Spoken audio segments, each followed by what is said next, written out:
Muy buenas tardes, lectoras, lectores.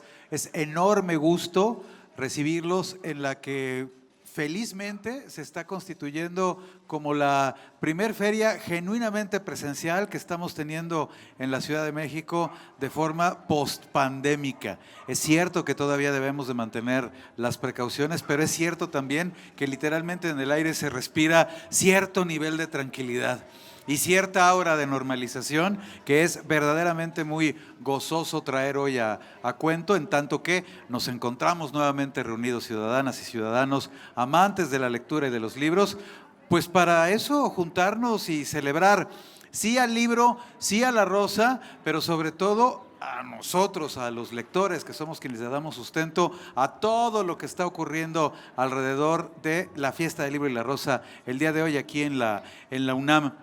Yo soy Eduardo Limón, escritor, periodista. Me da mucho gusto darles la bienvenida para esta mesa que es para mí, o que representa para mí verdaderamente un honor, toda vez que voy a tener oportunidad de entrevistar, conversar, sacar la opinión ciertamente erudita de dos grandes. En principio, por favor, un aplauso fuerte para Samuel Larson. Samuel, muchas gracias por estar hoy aquí con nosotros. Tengo años promoviendo una de sus novelas como una de las más absolutamente estremecedoras que me han inundado la vida. Canción de tumba refleja constantemente en mi subconsciente parte de lo que más me interesa encontrar en un libro en tanto lector, y es para mí de veras siempre honorazo coincidir con el autor de, entre otros muchos libros, ese en particular. Queridísimo Julián Herbert, muchas gracias.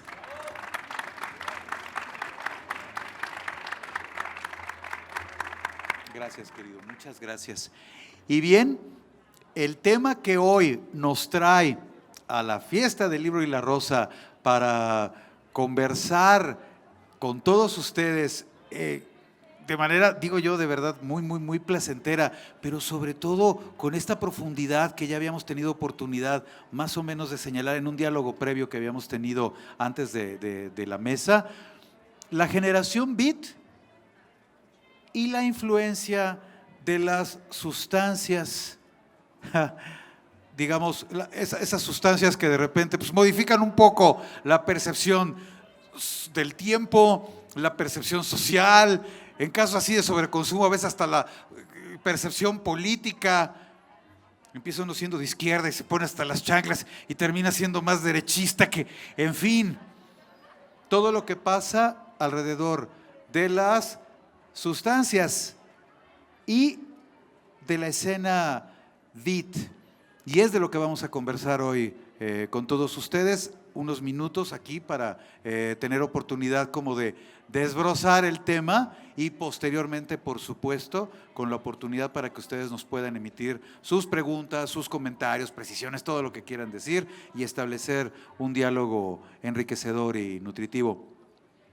Julián, cuando iniciábamos con nuestra conversación previa a la mesa, tú aportabas un tema centralísimo para analizar el ADN de la escena beat, que son propiamente las drogas blandas y las drogas duras, que como sabemos, entre beats reinan una buena parte de la producción. Cuéntanos tus ideas relacionadas con esto precisamente, la influencia directa de estas sustancias fuertes y blandas, duras y las otras en la escena. Claro, bueno, pues qué chido estar aquí. Hola a todos, gracias por esta invitación. Yo decía que pues de una vez le hubiéramos puesto a la mesa sexo, drogas y rock and roll, ¿no? O sea, pues, para ir directo al tema, ¿no? Me gustaría un poco lo que platicábamos, de lo que hablaba yo en el mail que intercambiamos y empezamos el diálogo, es primero esta diferencia entre los psicotrópicos y los alucinógenos y las drogas duras y cómo le pegan al cuerpo.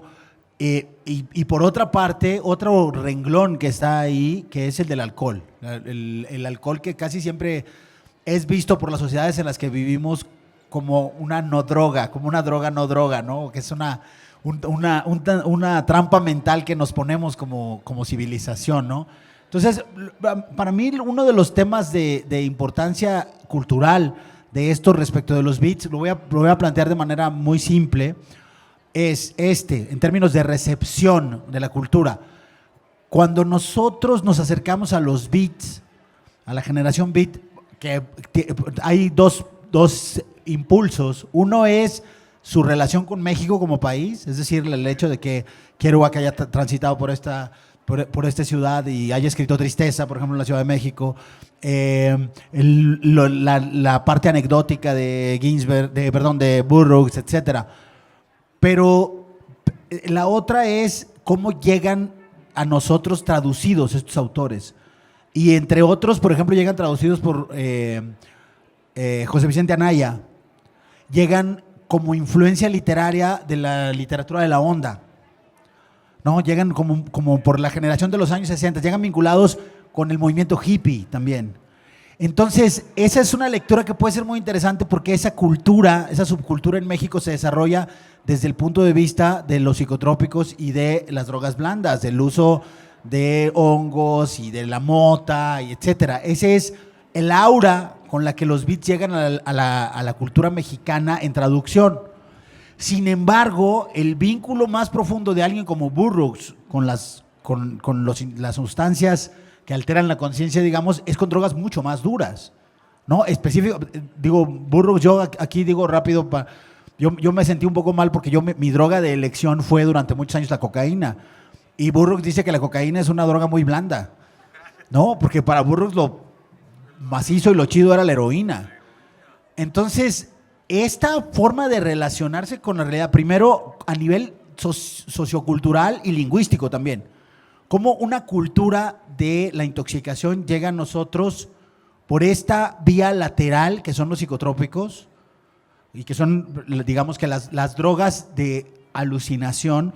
Para mí la diferencia es importante porque las dos están conectadas con formas de buscar lo sagrado. Eso sí creo que en los dos casos están impulsadas por lo sagrado, y lo voy a decir de manera muy rápida, yo que vengo del territorio de las drogas duras, digamos. Yo aclaro también que llevo 4 años sin meterme nada, pero precisamente por eso también tengo como ese enfoque de cómo se relaciona esto con una percepción de la realidad. Porque un amigo decía en algún momento, estábamos metiéndonos unas rayas en una fiesta, y de repente me dijo, oye, güey, ¿por qué me das esto? Esto me está poniendo lúcido, güey. Yo lo que quiero es algo que me apendeje. Entonces, esa como idea básica es sumamente importante para un sentido de, digamos, lectura de la Matrix. Porque las drogas cumplen una función de espiritualidad importante, y voy a dejarlo ahí para pasarle el balón y luego volver a esto. Pero las drogas tienen un sentido de espiritualidad importante hacia el interior de la máquina o hacia el exterior de la máquina. Las drogas duras están diseñadas para extraerte de la máquina, y las drogas alucinógenas para entrar en ella. Y me parece que ese lugar que ocupan los beats ahí alrededor de los estados alterados de conciencia tiene mucho que ver con su interpretación del budismo, pero eso igual regreso después. Samuel, por favor, adelante. Ahora sí que abunda. Sí, muy buenas tardes, un gusto estar aquí con ustedes. Y para complementar efectivamente lo que ya nos habló Julián, me permití traducir unas palabras de Burroughs justamente sobre este aspecto. Aquí, bueno, va a ser interesante que justo Burroughs claramente diferencia las drogas duras y blandas también en términos de lo que mencionaste de lo sagrado. Esto es de un texto agregado a las más recientes ediciones de Almuerzo Desnudo. Se llama Una deposición, testimonio acerca de una enfermedad, de 1960. Esto fue justo después de 15 años de adicción a estas drogas duras de Burroughs. Finalmente salió de la adicción y escribió esto. Primero defino junk, ¿no? Todos hemos hablado de los junkies, ¿no? Los junkies son los adictos principalmente a la heroína. Entonces, junk lo utiliza Burroughs como un término genérico para el opio, término genérico para el opio, sus derivados y sus versiones sintéticas. Estas son todas drogas que en algún momento usó Burroughs: opio, morfina, heroína, dilaudid, eucodal, pantopón, diocodid, diosane, demerol, dolfina, palfium. Que, por cierto, todas estas drogas y similares son las que están involucradas actualmente en la crisis de opiáceos en Estados Unidos. Y luego continúa. El virus del junk es el problema número 1 de salud pública del mundo hoy. Ya que Almuerzo Desnudo aborda este problema de salud, es necesariamente brutal, obsceno y repugnante. La enfermedad implica frecuentemente detalles repulsivos no aptos para estómagos débiles. Ciertos pasajes del libro, que han sido llamados pornográficos, fueron escritos como un folleto contra la pena capital a la manera de la propuesta modesta de Jonathan Swift. Estas secciones tienen la intención de revelar la pena capital como el obsceno, barbárico y desagradable anacronismo que es. Como siempre, el almuerzo es desnudo. La propuesta modesta de Jonathan Swift es un folleto de 1724 que escribió Jonathan Swift, donde satíricamente proponía, dada la pobreza profunda que había en Irlanda y la cantidad de niños en miseria, que para aliviarlos a ellos, a sus familias y a toda la sociedad, lo mejor sería empezar a venderlos y comérselos. Era una sátira, digamos, bastante brutal. Y entonces, las palabras de Burroughs. Cuando hablo de adicción a las drogas no me refiero al keif, a la marihuana o a cualquier preparación de hashish, mezcalina, ayahuasca, LSD, hongos sagrados o cualquier otra droga del grupo de los alucinógenos. No hay evidencia de que el uso de algún alucinógeno resulte en dependencia física. La acción de estas drogas es fisiológicamente opuesta a la acción de los opioides. Una lamentable confusión entre los dos tipos de drogas ha surgido debido al celo del gobierno de los Estados Unidos y otros departamentos de narcóticos. A lo largo de 15 años de adicción, he podido ver la manera exacta en que funciona el virus del junk. La pirámide del junk, un nivel comiéndose al nivel inferior. No es un accidente que los yonkis de arriba siempre son gordos y el yonki de la calle siempre es flaco.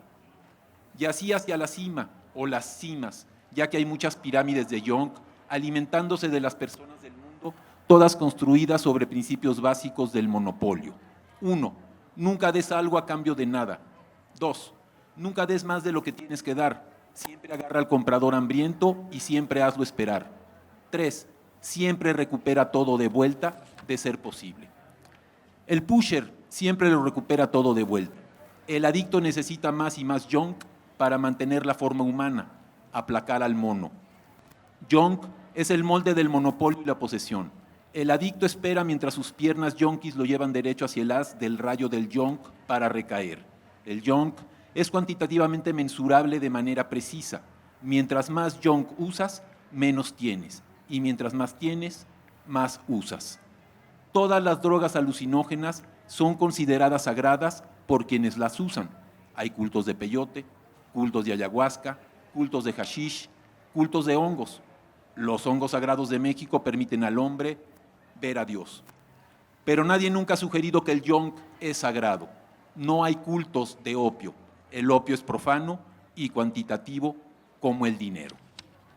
Entonces, bueno, me dio mucho gusto, digamos, encontrar este texto, ya que vamos a hablar de este tema, porque me parece que justo marca muy bien esta diferencia y ya abundaré, digamos, en otros aspectos de esta idea justo de los estados alterados que también trabajó mucho Burroughs, pero creo que es muy importante, digamos, esta conciencia que el propio Burroughs como adicto, digamos, tiene de la diferencia, ¿no? Y en ese sentido, los estados alterados, ¿no?, asociados a la propia literatura de los principales exponentes de la generación beat, Burroughs en particular, tiene que ver precisamente con esto y no con las drogas justo, ¿no?, que podríamos considerar sagradas. Bien, y hay algo más. Bueno, estaba recordando, ahora Samuel, que leías este texto, ciertamente iluminador con respecto al nivel de adicción o el nivel de sustancias y su empleo, ¿eh? Lo que decías, Julián, hace rato, claro, la cocaína es una droga fresísima con relación a, qué bárbaro, Vicodin, Eucodal, llegues, en fin. Es Burroughs quien en Yonki dice, eso de la marihuana, esas sustancias como para acrecentar el placer por estar vivo, son justo las que no me interesan. y habla de todas las demás. Bueno, particularmente en ese caso sí, la cocaína, las sustancias duras. La influencia que generaron en la escena beat es ciertamente indiscutible. ¿Hasta qué punto tú consideras que ello, y ahora qué interesante también que lo señalaba Samuel, surgió la literatura de la onda en México, pero también contribuyó a la creación o a la generación de otras escenas dentro de los Estados Unidos y, por supuesto, en otros sitios igual de habla inglesa? Claro, bueno, yo creo que aquí es una de las cosas que pueden entrar en relaciones, cómo nos hemos relacionado cognitiva y pragmáticamente con la cultura popular, con el desarrollo del pop, y cómo estos intercambios se dan primero en estas sociedades económicamente hiperdesarrolladas y cómo se conectan con esta otra escena y estas otras dinámicas culturales como la de México. El viernes teníamos una mesa aquí mismo y hablábamos un poco de cómo llegan algunos de estos artistas a Latinoamérica o al norte de África o en procesos que tienen que ver con la vida económica primero, ¿no? Con la Gran Depresión, con la Segunda Guerra Mundial, como esa escena de la primera mitad del siglo XX, esa escena cultural, cómo se traslada, ¿no? La noción del traslado. Y frente a esa noción del traslado también hay huellas, hay marcas culturales que tienen que ver con la sociedad de consumo, cómo la sociedad de consumo va estructurándose y de qué manera, para mí un tema central ahí es la pérdida de la noción de lo sagrado y cómo el intento de reagrupar una noción de lo sagrado va desbordando los marcos de referencia, además de una sociedad que crece en una forma de cristianismo distinta a la latinoamericana de manera dominante, ¿no? La forma puritana de los Estados Unidos abre ahí una puerta para una serie de discusiones. A mí sí me interesa mucho lo que plantea Burroughs sobre la parte casi animal que construyen los opiáceos, pero a mí sí me parece que hay en eso difiere un poco de su idea, a mí sí me parece que hay una búsqueda muy salvaje también de la conexión con lo sagrado y que además a mí me parece que está muy conectada con el espíritu de lo nórdico, ¿no? Ese espíritu primitivo de lo nórdico que es sumamente violento y es también que inflige mucha autoviolencia porque las drogas duras tienen este sentimiento, esto con el que los que hemos tenido largos proyectos adictivos estamos familiarizados, que es el que uno, más allá de la búsqueda de placer que puede haber en los llamados enteógenos, digamos, el sentimiento de que debes ser castigado. Hay una noción mística de castigo hacia el cuerpo. Hay una idea que está ahí, que los psiquiatras hablan de ella, pero la esboza muy bien en esta serie que se llama Succession, el personaje de Kendall Roy, que dice, los adictos en realidad no es que te hagas adicto a una sustancia, tienes un temperamento de adicto, y el temperamento de adicto es el que te pone frente a una forma de la realidad y entonces te construyes la película de la sustancia. Digo todo esto para relacionar, por un lado, cómo estos impactos vienen de una tradición etílica que está muy profundamente enraizada con la cultura anglosajona. Cuando uno lee la literatura de los beats como una literatura de exploración de estas expansiones de la conciencia desde el maltrato del cuerpo, es imposible, me parece a mí, como leerlas fuera de la tradición etílica de la literatura escrita por Fitzgerald, por ejemplo, o de la literatura escrita desde otro punto, que es el de Europa, del Malcolm Lowry en México. Cuando uno lee Bajo el Volcán en relación a estas dinámicas que luego construyen la generación beat, me parece que no es tan difícil encontrar los vínculos y las metáforas que están ahí, ¿no? Entonces me parece que esa es una de las primeras cosas, ¿no? Ahora, cuando eso llega a México, creo que su primera entrada es esta búsqueda de expansión de la conciencia, digamos, ¿no? Entonces, son dos cosas que se articulan y que van a eventualmente hacer crisis. A mí, para construirlo con un objeto literario específico, Me parece que las dos novelas de crisis desde la cultura mexicana respecto de la herencia de los beats son dos novelas de José Agustín, que son El rock de la cárcel y Se está haciendo tarde final en Laguna. Se está haciendo tarde final en Laguna es la decepción del viaje psicotrópico y El rock de la cárcel es finalmente una novela carcelaria. Es la novela de un güey que termina siendo maltratado, además una autoficción de un tipo que termina siendo maltratado en la cárcel por el consumo de sustancias, ¿no? Me parece que en ese sentido el rock de la cárcel es más burroughsiana en el sentido de cómo la idea de castigo, más que la idea de culpa, la idea de castigo físico es súper importante, y yo sé que estamos hablando de otra cosa, pero la idea del sufrimiento, del dolor físico interiorizado como experiencia literaria y como experiencia estética, me parece que es súper importante para entender estos procesos literarios, no solo la del placer, ¿no? Es muy interesante lo que señalas, pero me queda en la cabeza mucho el concepto, lo que decías hace rato con respecto a, claro, la diferencia que va del consumo de enteógenos y la relación que hay con lo sagrado y la pérdida de la noción de lo sagrado en el caso del consumo de drogas duras.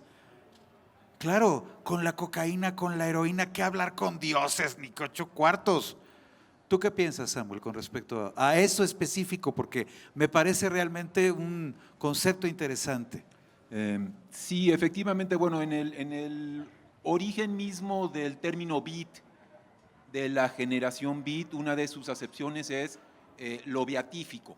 Entonces, efectivamente, desde ahí hay una idea cuando se adopta, digamos, ¿no? este término por este primer pequeño grupo de principalmente, ¿no? Kerouac, el escritor de narrativa, Ginsberg, el poeta, y Burroughs, el satirista, sí está incluido, digamos, claramente en su pensamiento, pero yo también en su vida, ¿no?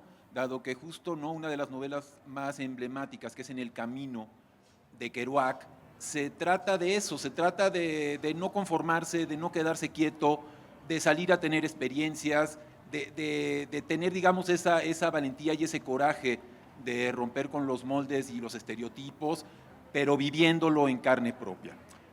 Al mismo tiempo, justo creo que Burroughs sí plantea muy claramente con respecto a su propia adicción, que él dice, la adicción no es que me dé placer, el asunto con los opiáceos es que como son painkillers, ¿no? Son matadores de dolor, lo que eliminan es toda tensión. Y entonces simplemente dice, ¿no? El yonki perfecto, cuando está colocado, puede estar 8 horas mirándose los pies. Y no pasa nada.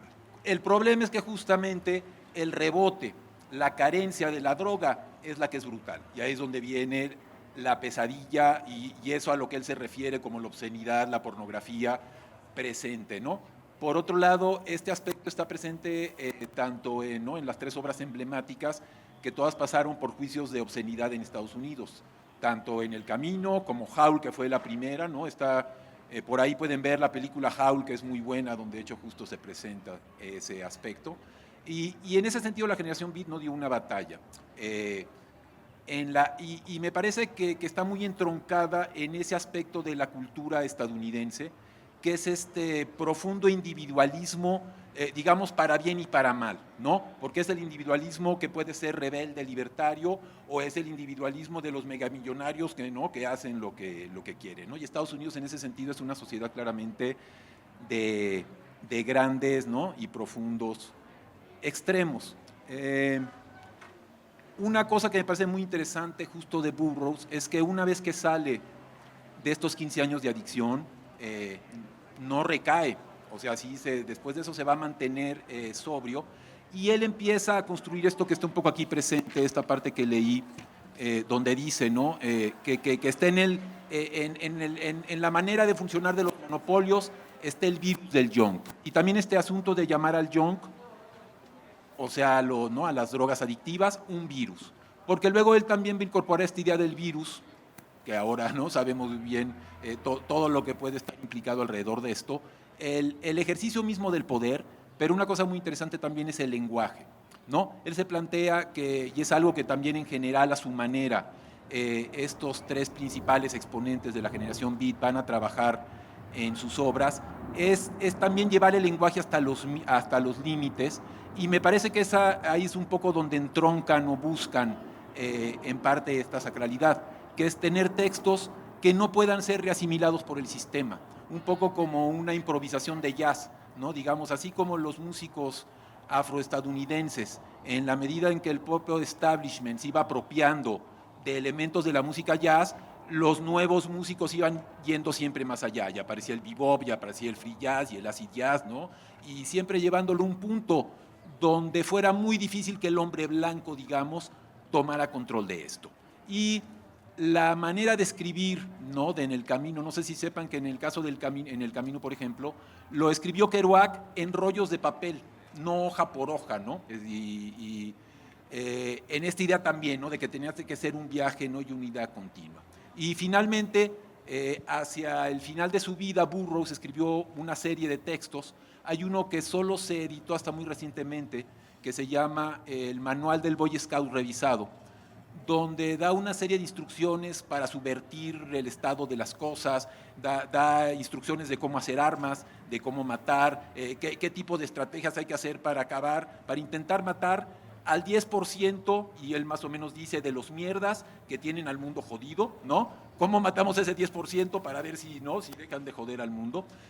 Pero siempre también le aparecía la preocupación, porque era sumamente brillante, y decía, el problema es que qué tal que los que logren matar este 10% simplemente se ponen en su lugar y lo sustituyen, ¿no? Pero bueno, creo que una parte de esta sacralidad, más allá de qué droga usaran, ¿no? Porque Burroughs sí fue, digamos, el adicto profundo. Kerouac era más el alcohol y un poquito de las drogas blandas. Mi perspectiva un poquito de Ginsberg es un poquito más, era el más joven de los tres, y es un poquito más el testigo, que de alguna manera atestigua en la entrada de su poema Howl, ¿no? Donde dice, ¿no? He visto a las mejores mentes de mi generación, ¿no? Enloquecer, famélicos, hambrientos, buscando un pinchazo colérico, algo así más o menos dice. Y él como que atestigua, digamos, mucho de esto, sin él ser, digamos, tan extremo, ¿no? Digamos, en su búsqueda de experiencias personales, como Burroughs, y quizá también un poquito como Kerouac. ¿Querías mencionar algo, Julián? Sí, bueno, nada más quisiera complementar un poco siguiendo esta línea, que Beat, que además, por supuesto, de tener la referencia de lo beatífico, también es la de generación de golpeados, ¿no? Esa idea, esa confluencia extraña para mí de lo sagrado, que tiene que ver con la santificación y el dolor.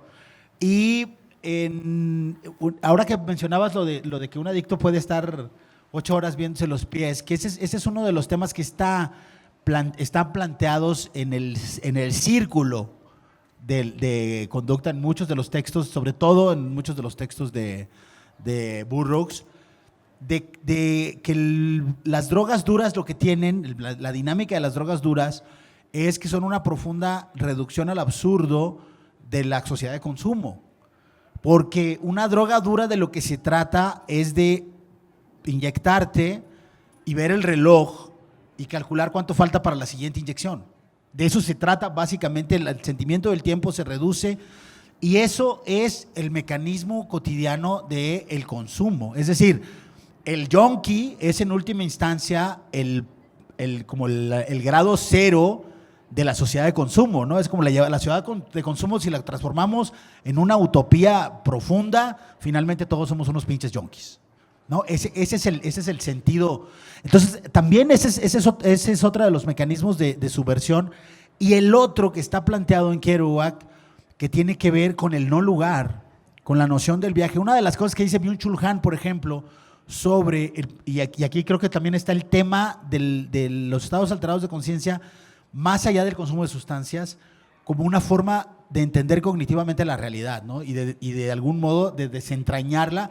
Y creo que por eso toda esta generación, en un momento u otro, se acercan muchísimo al budismo. En el caso particular de Kerouac, hay un momento, hay una anécdota en la que está a punto Gary Snyder le va a presentar a D.T. Suzuki, y entonces Kerouac llega pedísimo a ver a Gary Snyder llorando, diciéndole, no puedo ir a verlo porque yo soy un falso budista. Y eso es cuando estaba escribiendo Los Vagabundos del Dharma.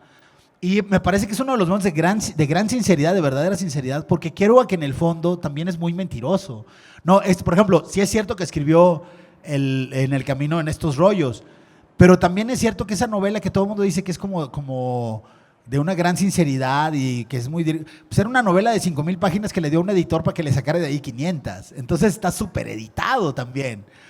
Entonces, en ese sentido, digamos, lo que hay en el camino sí es esta sensación de no lugar, de estar todo el tiempo moviéndose y la gran metáfora de que hay una conciencia siniestra, medio diabólica, que es en el caso de la novela el personaje de Dean Moriarty, que de algún modo además sus nombres combinan a Jimmy Dean con el doctor Moriarty de Sherlock Holmes, que esto está bien padre, ¿no? Y que lo que hace es ir todo el tiempo a sacar a este güey de su casa y llevárselo a la carretera, ¿no?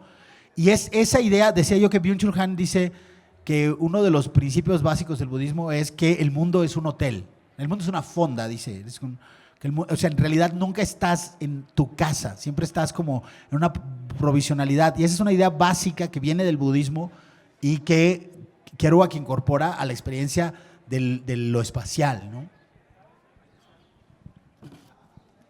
Naturalmente, toda la producción, tanto de Ginsberg como de Kerouac, como de Burroughs, es centralísima para comprender o dar mayor sustancia sobre las reflexiones que aquí han expresado relacionadas directamente con el consumo de sustancias. Pero hay más, las escenas posteriores a las que estos autores generan, más allá del consumo de las sustancias o de la constante implicación, ¿no?, que narrativa o literariamente tenga que ver con ellos, el que las sustancias estén allí, hay escenas posteriores que surgen a partir de lo beat y de los beats. Me gustaría mucho que platicáramos acerca de ellas. Samuel, si eres tan amable, por favor. Adelante. Sí, claro que sí, totalmente. Y en este aspecto creo que particularmente Burroughs es el más, en mi perspectiva, digamos, el que viene de más atrás por esta referencia de Jonathan Swift de 1725 que él mismo cita, y hacia adelante, ¿no? Dado que en sus obras posteriores a Naked Lunch y por ahí, él acuñó muchos términos que ahora son de uso común. Él acuñó el término heavy metal, ¿no?, que se convirtió en este famosísimo, ¿no?, subgénero del rock. Acuñó el término también de soft machine, que se convirtió en el nombre de una banda, ¿no?, también muy exitosa. Acuñó el término de fake news mucho tiempo antes ¿no?, de las comunicaciones actuales. También ya tenía él propuestas en este revisión del manual del Boy Scout revisado, de hacer como memes a partir de materiales videográficos y sonoros, justo como para esparcirlos como virus, intentando justamente como penetrar, digamos, en la mentalidad de las personas. Y mucho su idea del propio lenguaje, ¿no?, nuevamente. Entonces, en términos de literatura hacia adelante, claramente en general se hace referencia a todo lo que se conoce como cyberpunk, autores como William Gibson, ¿no?, con Neuromancer en particular, Neil Stephenson con Snow Crash, y otras que seguramente nos podrá también citar Julián, ¿no? Pero porque él sienta las bases mucho a partir de estos delirios, porque él mismo justo confiesa, digamos, o testimonia que no se acuerda exactamente en qué estado estaba y cuándo escribió todo lo de Almuerzo Desnudo, porque la mayor parte de esos textos, y aquí también me remitiría un poquito a lo último que mencionaste sobre Jack Kerouac, ¿no?, y es que tanto Almuerzo Desnudo como En el Camino fueron libros que en su momento efectivamente pasaron por muchos procesos de edición, pero también por el hecho de que los editores estaban todo el tiempo viendo, con el caso de En el Camino, de que no los fueran a demandar, ¿no?, porque como todo se refería a personajes reales, aunque les ponía otro nombre, pues eran identificables, ¿no? Entonces siempre podía aparecer a fulanito a decir, no, a mí, no, ¿qué onda con eso? ¿Por qué me ponen haciendo eso en la novela? Y también tenían siempre el temor de que los demandaran por obscenidad. Y efectivamente yo tuve oportunidad justo de leer recientemente El Rollo, así se llama, The Original Scroll, ¿no?, que es muy interesante Pero efectivamente, ¿no? De hecho, en el camino se terminó de escribir en el 50 aproximadamente, 51, y se editó hasta el 57. ¿No? Entonces fueron muchos años de Jack Kerouac dándole la vuelta y los editores que sí, que no, que va, que viene, hasta que finalmente no se pudo editar. Pero evidentemente la generación beat, y particularmente, en mi opinión nuevamente, ¿no? Sobre todo hacia el área de la ciencia ficción y todo lo que tiene que ver con lo ciber, ¿no? Lo ciberpunk, pero el ciberespacio también, mucho se le debe a Burroughs. Sí, bueno, yo estoy completamente de acuerdo. Me gustaría decir, hablando de Ginsberg hay una entrevista muy bonita que publicó hace muchos años la revista Dos Filos, y le decían a Ginsberg, oye, güey, pero tú no estás en contra del capital. Y él decía, sí, y entonces, ¿por qué das clases en universidades privadas de Nueva York? Y él decía, pues, porque ahí están los chicos más guapos y más inteligentes del país.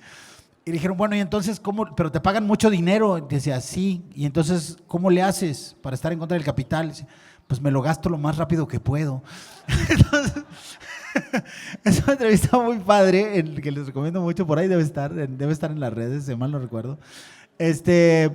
Pero da mucho como esa lectura tan pragmática que tienen los beats conforme crecen. Que además, ese es otro tema. Cómo van envejeciendo y van adaptándose. El que murió más joven no se pudo adaptar a la realidad que seguía de dejar de ser una leyenda joven, ¿no? Que fue Kerouac, ¿no? Pero pues a mí me parece muy interesante cómo envejecieron Ginsberg y Burroughs y cómo se convirtieron en esta cosa totémica sin aceptarlo del todo, así jugando siempre también con una cosa de autoironía.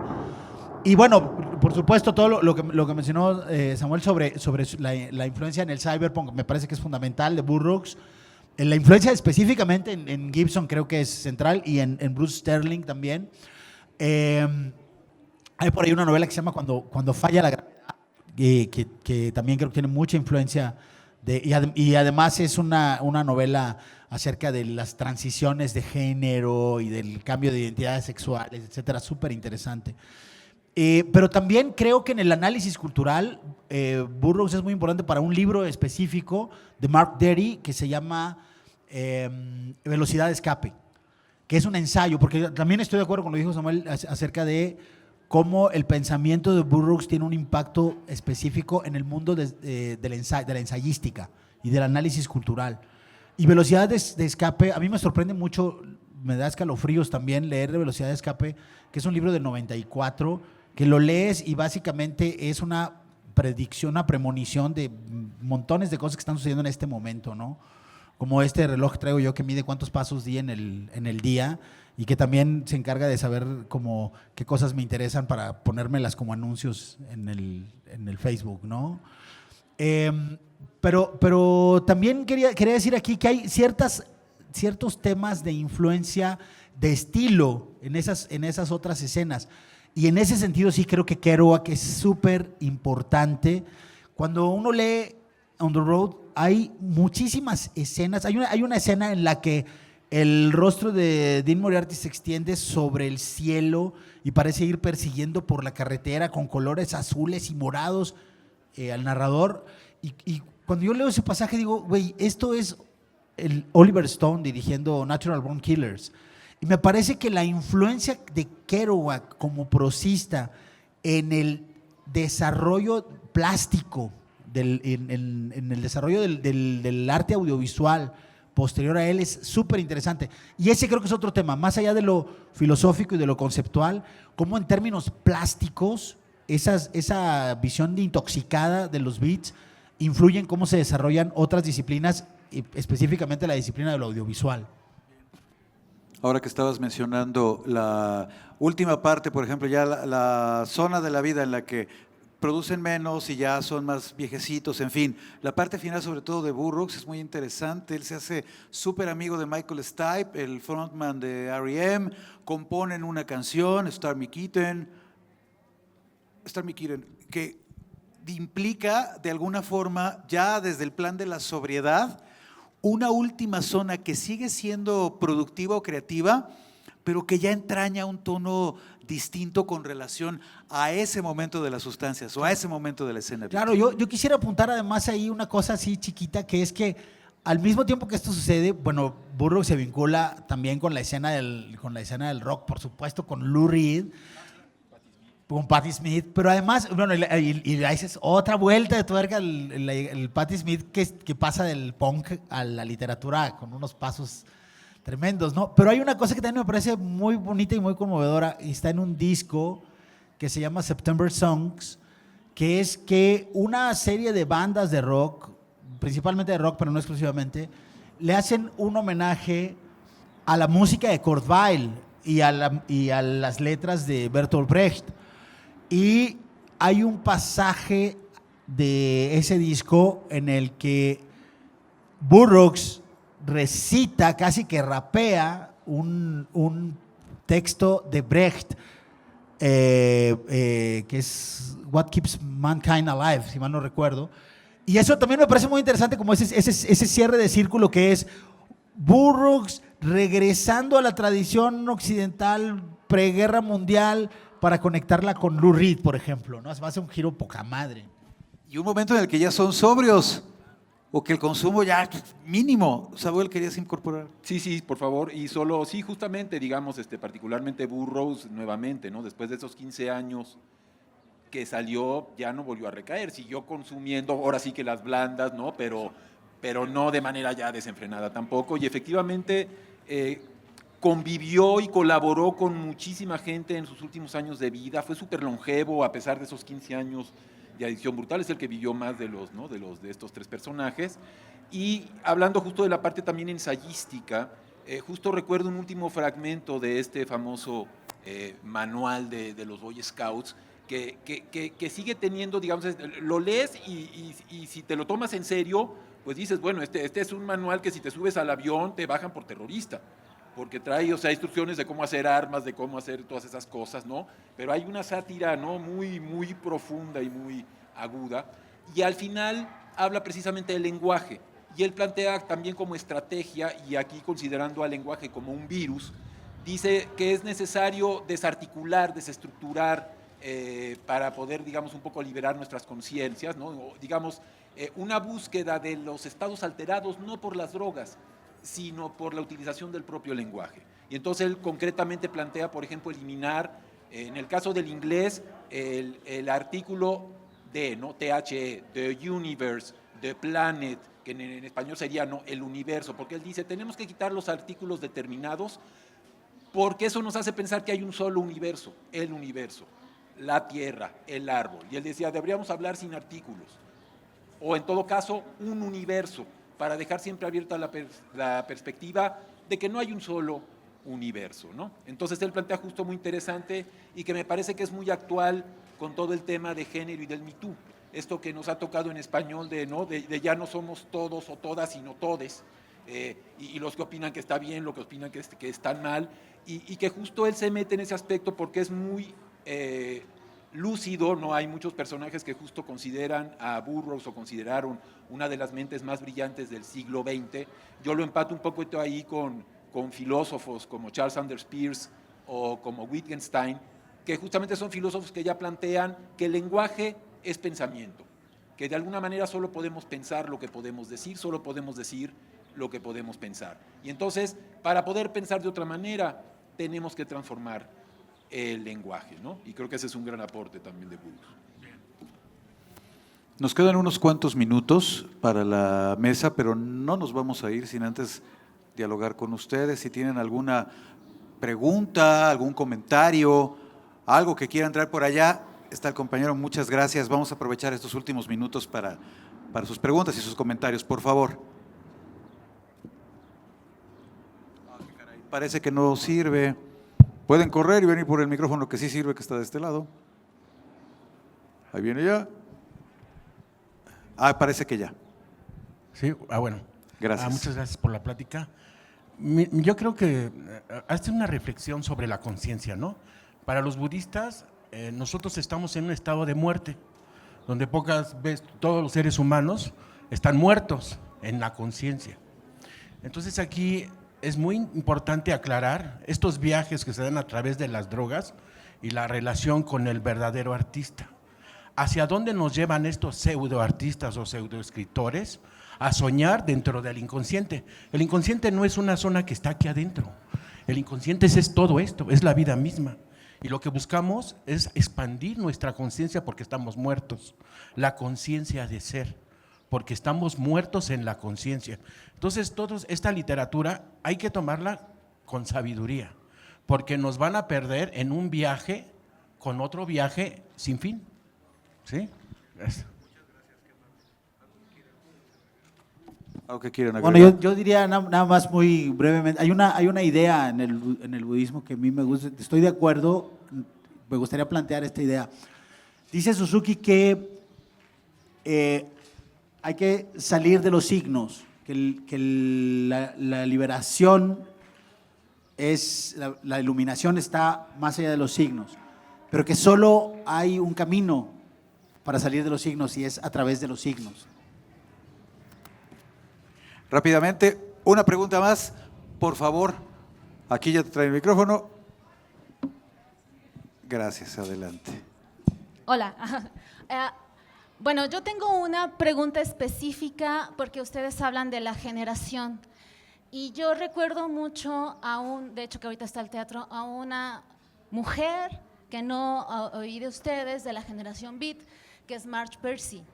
Y ella escribió, es muy interesante ver cómo escriben las mujeres de la generación Beat, porque ellas hablaban de otra cosa. Porque si hay estados de alteración de la conciencia, y Kerouac, Greensbeck, pues desde su estado masculino se dejaban abandonar. Pero las mujeres de esa época no. Hay una obra que ella escribió en los 50 y tantos que se llama Las mujeres fuertes saben decir no. Y también pienso mucho en Elise Cohen, ¿no? En Ruth Weiss, que, o sea, ellas igual tenían estados alterados de la conciencia, pero eran mujeres, ellas no podían esperar a ver 8 horas en los zapatos. A ellas las metieron en manicomios, las metieron a la cárcel, ¿sabes? O sea, a diferencia de la banda que un poco difiero, con todo respeto, ¿verdad? Desde lo que dices de la culpa, yo pienso más bien del fracaso, porque son autores que siguieron vivos y envejecieron, y ya no tienen esa frescura del estado alterado de la conciencia. El mismo Greensberg en una entrevista lo dice, yo ya envejecí, yo soy un fracasado, porque logré sobrevivir, ¿no?